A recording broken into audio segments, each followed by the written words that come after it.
Today I'm here to review the Audi A1, but at the same time I want to address a burning issue because a lot of our young newly qualified comrades, they don't listen. And with the end of March around the corner, it's best I address this issue as soon as possible.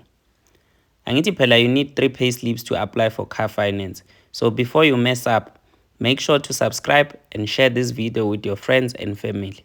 Welcome to Mzansi Auto Minds.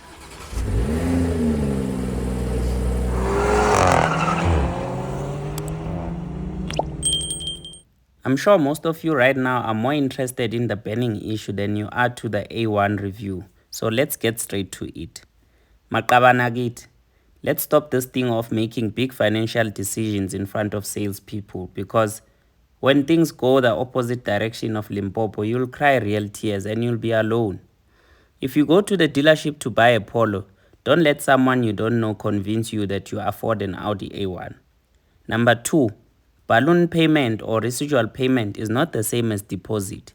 You get charged interest on balloon payment, and banks are not stupid. If you buy a car you don't afford, they will slap you with a high interest rate. If you are buying a car on finance with the intention of keeping it at the end of 72 months, you have no deposit. What makes you think you will have 150,000 rands as a lump sum to settle the balloon at the end of 72 months? Come on, Maqabane, we can do better than this.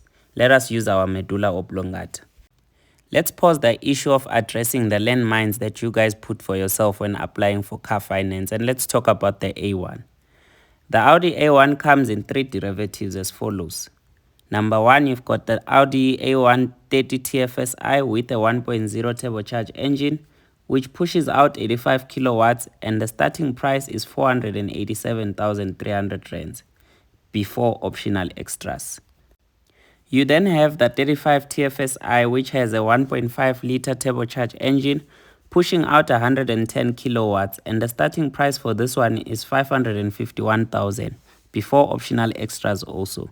This is the one I would buy for Madam because the engine and the power make sense, unlike the 30 TFSI, which has the same lazy 1.0 liter engine you find in a Polo Life. But that's a story for another day.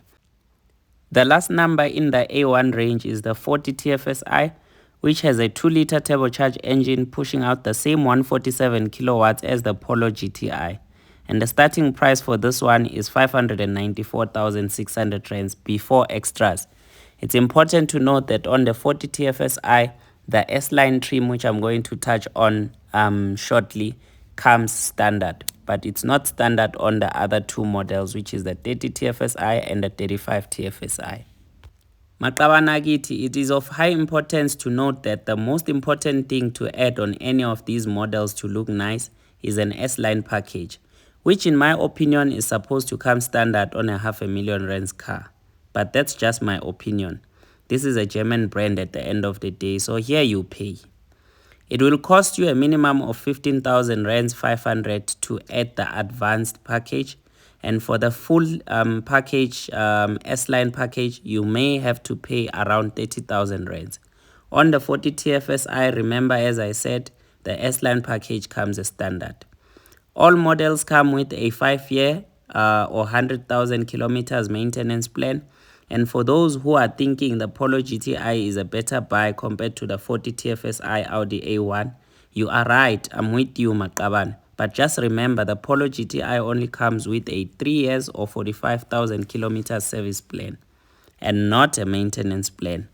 You will also have a bit of peace of mind knowing the likelihood of coming out of a club with a Han, only to find your car missing, are very slim when you are driving the Audi A1 compared to the Polo GTI. Insurance, on the other hand, is most likely to be more expensive if you buy the Polo GTI than it will be if you buy the Audi A1 40 TFSI. These Polo GTIs, they get stolen Western state funds in South Africa, but today's topic is about the A1.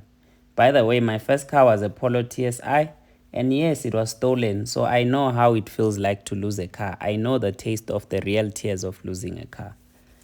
Audi claims an average fuel consumption of 4.8 liters to 100 on the 1 liter engine, 4.9 liters to 100 on the 1.5 liter engine, and 6 liters to 100 on the 2 liter engine. But those are just figures. Believe me not, with 147 kilowatts and a 7-speed gearbox, you will never average 6 liters to 100. The best you'll do is 7.5 liters to 8.0 liters to 100. Because you know what you guys you do. From robot to robot, you'll be racing Polo Vivos just to show off when you've got more power. Hey, ngoba the things you do. Legroom, it's a bit tight. Yeah, at the back. Like, there's literally no knee room. Don't mind my tiny legs. I always skip leg day. But yeah, the space here is minimal. There's no air conditioning at the back. So there's no air vents, no charging ports.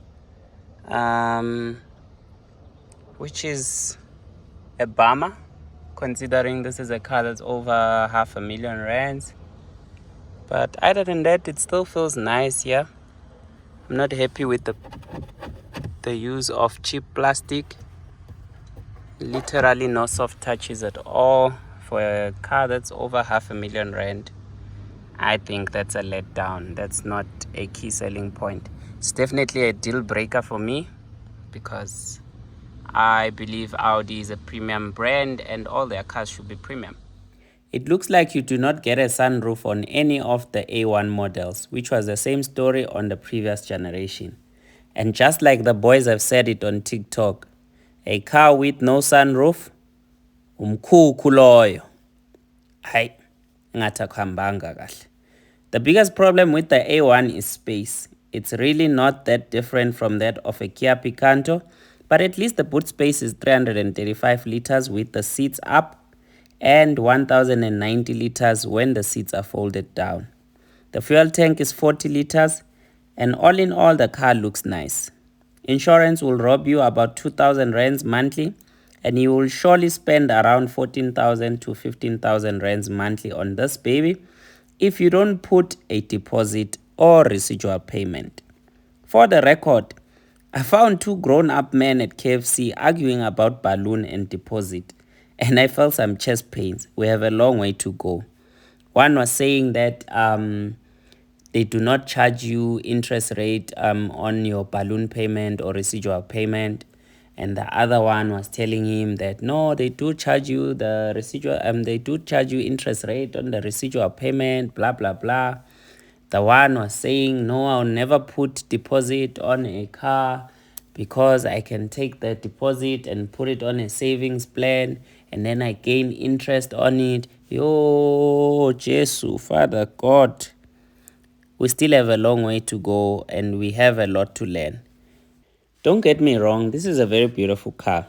And I'm sure a number of you are wondering, would I buy an Audi A1 with my hard-earned money? The answer is yes, but definitely not brand new. These Audis depreciate worse than our relationships are 2K, so I would buy one, but it will be pre-owned. So instead of paying over 650,000 rands for a fairly spec'd 40 TFSI, I would pay around 500,000 rands for a fairly driven one. We are still trying to reach 5,000 subscribers before the end of May 2024. So please do make sure you smash the subscribe button. Don't forget to like, share the video with friends and family. I'll see you guys on the next one. Cheers.